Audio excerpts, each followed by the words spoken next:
Maka alamat-alamat dan syiar-syiar haji itu ada yang afdal setengah daripada setengah.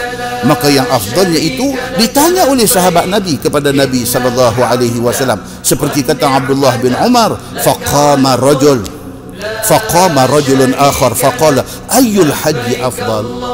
Dia kata apa? Maka bangun pula satu laki-laki lain daripada kalangan sahabat Nabi, tanya kepada Nabi. Kata dia, ya Rasulullah, mana alamat dan syiar haji yang afdal itu? Satu orang bangkit pula, dia kata, ya Rasulullah, antara banyak-banyak syiar ibadat haji ini, hak mana yang paling afdal? Bila didengar oleh Nabi SAW pertanyaan sahabat yang demikian itu, terus Nabi jawab, faqala al-ajju was-sajju. Nabi jawab begitu pula. Nabi kata apa? Sabda Nabi bermula, yang afdal di dalam syiar haji itu ialah meninggikan suara ketika talbiyah. Banyak amalan kena buat di dalam haji, di dalam umrah ni. Dalam banyak-banyak ni Nabi kata yang menjadi syiar besar dia apa dia?